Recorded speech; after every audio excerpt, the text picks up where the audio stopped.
Now, I want to be clear about my intentions today. I want everyone to leave this gathering a Pollyanna.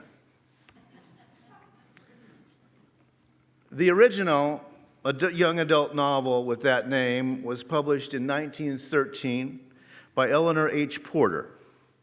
But the book and the subsequent movie franchises have been so successful that the most recent Pollyanna novel was published in 1997, even though Porter died in 1920. And no, it doesn't appear that Eleanor Porter is one of the undead. Rather, at least 3 other writers have stepped up over the years to continue Pollyanna's brave assault against those silly pants pessimists and those sarcastic people of the world. The first film adaptation appeared in 1920, starring Mary Pickford, who had bought the rights to the novel. Pickford hired one of the very few female screenwriters in that day, Frances Marion, to work on the screenplay. Both Pickford and Marion detested the saccharine optimism of the novel, but they could see it had marketability possibilities, and the film went on to define Pickford's career and grossed about $14 million in its first run. A lot of money. Yeah, I think like the new Spider-Man made $7 million in like its first week or something. Yeah, so yeah, that was a lot of money. The film opens with the death of Pollyanna's father, and it goes downhill from there. Right? But Pollyanna was taught well by her father, and she plays the glad game. If you've ever kept a gratitude journal, you know how to play the glad game. Pollyanna, for example, wishes for a doll for Christmas. Instead, due to, yes, a very complex set of circumstances, she receives crutches for Christmas. Now, instead of being disappointed that her Christmas present is crutches rather than a doll, she plays the glad game and realizes how fortunate she is not to need those crutches. Now, later, Pollyanna does need crutches because she is hit by a car. But, spoiler alert, her good attitude leads Pollyanna to walk, nay, in the movie anyway, version, nay, run to a guy who has just proposed marriage to her. And am I crying? I'm not crying. Yes, I'm crying, right? The novel ends like this, quote, "Oh, I'm so glad. I'm glad for everything. Why, I'm glad now I lost my legs for a while. For you never know how perfectly lovely legs are until you don't have any. I'm going to walk 8 steps tomorrow," she declares, "with leaps and heaps of joy to everybody." End quote, and end of novel. There's even something called the Pollyanna principle, and this is also called positivity bias. And that's what I hope to call to your attention today, positivity bias. And maybe you'll even get infected with that instead of the latest virus. The news these past days has been disturbing, disquieting. Yeah, I mean, the death of Kobe Bryant and his daughter, a major earthquake in the Caribbean, outbreak of this new and very contagious disease, the impeachment trial, the stock market plunge based on the news of the virus, and the list goes on and on. Disturbing, disquieting, and not only that, but it gets updated every minute, 24/7. Now, I have to admit that I'm a cynical and pessimist person by nature. Or I guess it's my nature anyway. I don't really know. I've been that way so long. Now, I attribute that to growing up poor as I did. And, when you're poor, things usually don't work out and generally your hopes do get dashed, and so you learn to protect yourself by being cynical and pessimistic with a really dark sense of humor. And, how many times have people told me, "That's not funny," as I laugh? As Viktor Frankl wrote, it is well known that humor, more than anything else in the human makeup, can afford an aloofness and an ability to rise above any situation, at least for a few seconds, end quote. So from my dirt farmer forebears, I learned that keeping death in mind every day leads to a deeper, although kind of bittersweet, existence. And it makes you morose, but you do survive. I've been lucky. I don't need to be cynical and pessimistic nowadays, but that's kind of difficult to get over after you've been doing that so long.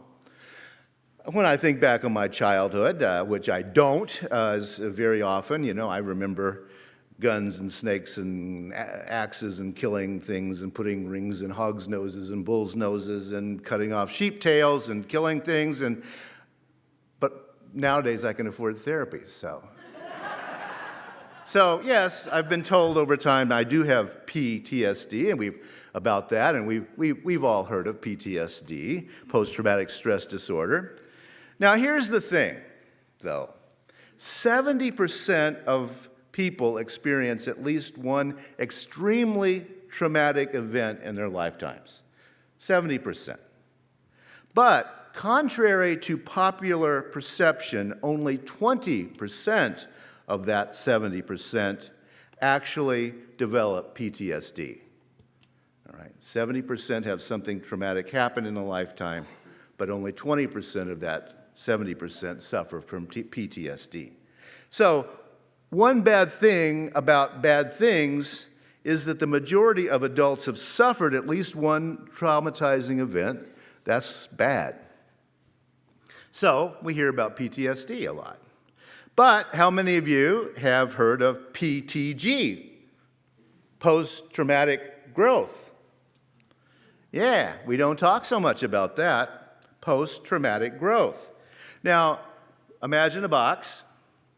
The spectrum of human responses to trauma and to some lesser adversities includes, on one corner, people give up. That's the worst. I'm done. Now, the corner across from that one is surviving with a diminished quality of life. You can go on from that trauma, but you never really get back in the game of life again in any positive direction. I will go on, but my life is diminished. But there are two more responses. One is resiliency. That's the theme for the month. Resiliency means returning to a baseline equal to the being that you had before the event occurred. Yes, this bad thing happened. I have survived, and I will go on. Resiliency. But there is actually the most common human response to trauma, which is thriving. Life actually improves for most people after extreme trauma. It didn't kill me, it did make me stronger, and I'm going to live my life in a brand new way, and I'm going to go on. That is how most people decide to do it. And you know what? Believe it or not, most people do get there eventually. The Pollyanna response is actually the most common human response to trauma. Remind yourself of that. The good thing about bad things is that the bad things usually lead to good things again. And that's our theme for the month of February, resilience. Now, the English word resilient comes from the Latin resilare. It just means to bounce back, to leap back.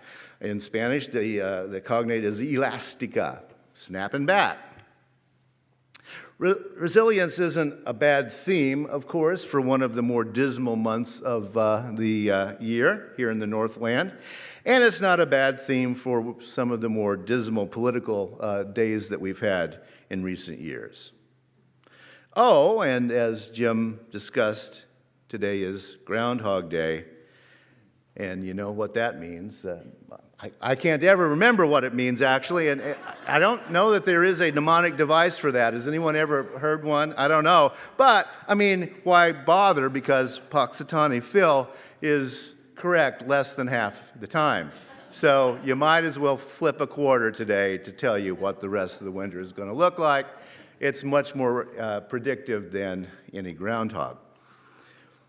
As far as predicting the future goes, I have a suspicion that our best bet is to lay money on bad times, which is also why I suggest being a Pollyanna is probably a good decision.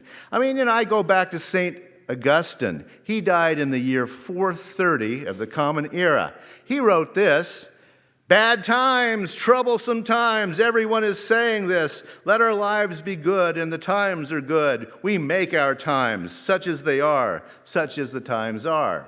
Yeah, 430 of the Common Era, which, if my math is right, that was 1,602 years ago. So, there's been a boatload of bad going on since he was around. I mean, he had non-metaphorical vandals attacking the gates of the city. He had non-metaphorical Huns attacking the gates of the city, and the Roman Catholic Church was falling apart, as it always is.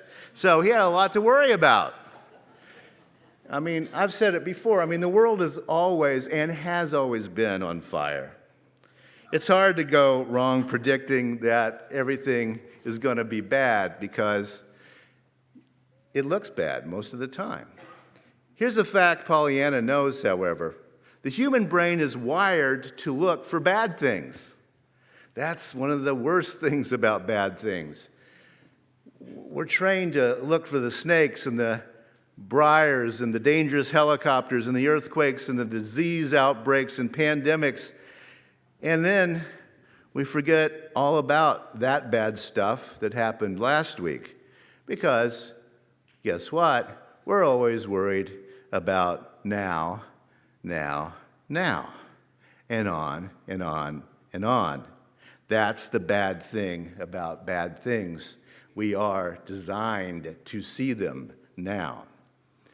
But here's the good thing about bad things. Wonder of wonders, when we look back at what happened last week, chances are we've forgotten the bad things and we only remember the good things. That's how nostalgia sets in and why we see a golden past and a terrifying now. It's the most common human way of seeing reality, a nostalgic golden past and a terrible now. Pollyanna says, if the news is getting you down, play the glad game and don't be so glum. All right. Now, as I mentioned in the welcome, at noon today, Rev Jim will be asking a question, what kind of humanist are you? Should be interesting. There are lots of humanisms out there. Jim lists several of them: secular, ethical, religious, African-American, atheist, agnostic, naturalist. Some of you know I spent last week teaching a class at Meadville Lombard Theological Seminary. It's a Unitarian Universalist seminary in Chicago. I graduated from there. Rev Jim graduated from there. Our last intern, Rev Jane, graduated from there. Now, I've been working for some time with the American Humanist Association Education Committee to develop a concentration in humanism for the master's degree programs at Meadville. One program is specifically designed for those going into ministry and also to become chaplains. The other program is for those who plan to lead other sorts of groups, including secular humanist groups. We've developed at the seminary a humanist track so that those ministers and chaplains and leaders who wish to focus on humanist groups can gain the knowledge and the leadership skills to develop strong ministries and strong organizations, and organizations ready and willing to cooperate with other secular groups, like our Secular Saturday that's coming up this Saturday. We developed the program not only to offer expertise in developing Unitarian Universalist ministers, but also to pull together developing leaders in a wide array of humanist groups. That's why I'm working closely with the American Humanist Association and other groups. We had students in my class last week from the American Humanist Association and the Ethical Culture Movement. That's the movement that our intern over the summer, Jay Hooper, is part of. Also the Humanistic Jewish movement. And also, there was a Muslim woman from Namibia in Africa. I didn't know that much about Namibia before I was talking with her. She's interested in furthering the native African form of humanism called Ubuntu. Nelson Mandela talked a lot about Ubuntu as a part of the southern area of Africa as a humanism. And also, I'm working with a scholar from Botswana on the same idea that I'll be doing a presentation with this summer. It's out there, and it's worldwide. There was a student who's training in my class from the Christian Science tradition, becoming a military chaplain, because humanism is one of the fastest expanding groups in the U.S. military today. So we've got to train chaplains. Now, I have to say that I do feel like Pollyanna after that teaching experience last week. There are lots of young, dedicated people interested in humanism in its many varieties and in being leaders in these various traditions of humanism. The program raises awareness of humanist thought in students, and it pulls those various small groups into a larger whole. Also, the Meadville Library is developing an archive to preserve the history of humanism.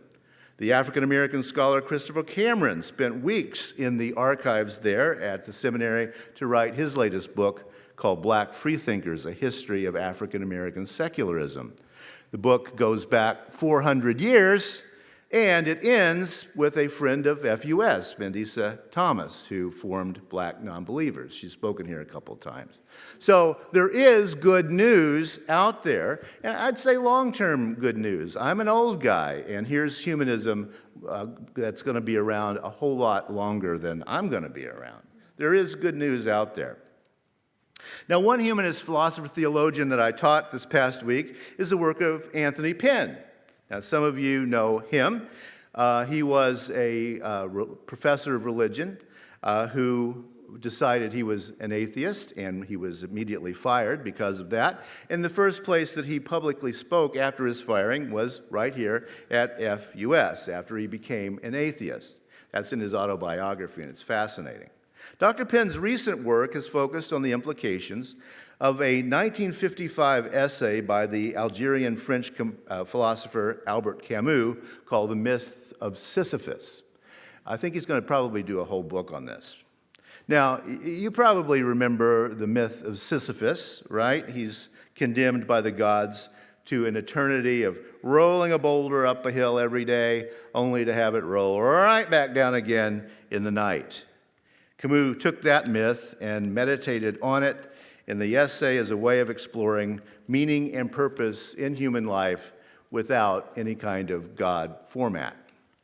Dr. Penn focuses on the last sentence of that essay, which goes like this, in case you never read it or don't remember freshman year in college. One must imagine Sisyphus happy. That's the way it ends. One must imagine Sisyphus happy. Now, Pollyanna would like that. Camus was playing the glad game when he wrote those words. We can make meaning even in the most disastrous and seemingly meaningless circumstances. You must imagine Sisyphus happy. Now, a few years ago, I had the honor of meeting the Dalai Lama, me and 300 of my friends, right, kind of thing. But someone in the group asked him how he kept up hopes. All his work seems so pointless in this world of problems, and Tibet probably never will be free again. How does he keep going? How does he keep hope?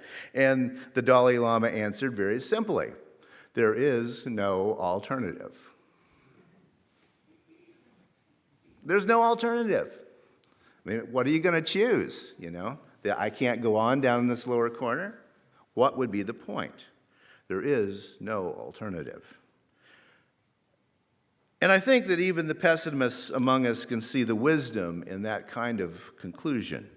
There is no alternative to holding on to hope.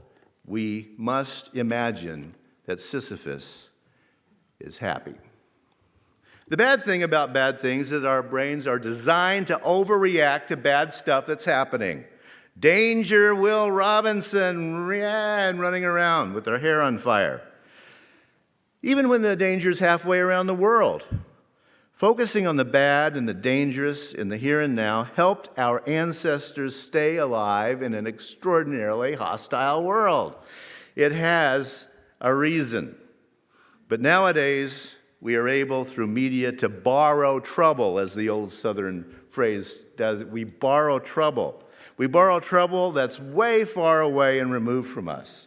And when we do that, we get the stress of the trouble, we get the trauma, without getting the ability to get involved and help fix it. So we don't get the good out of that trauma. Now, it's difficult to bounce back from a trauma that actually has little or nothing to do with you personally, isn't it? Trauma that we personally can have an effect on helps us. Remember, most people are better off. But what about that far-away trauma that you actually have almost nothing to do with? Now, a couple weeks from now, I'm going to talk about a new concept that I'm loving called effective altruism, about dealing with far-off trauma, but not this week.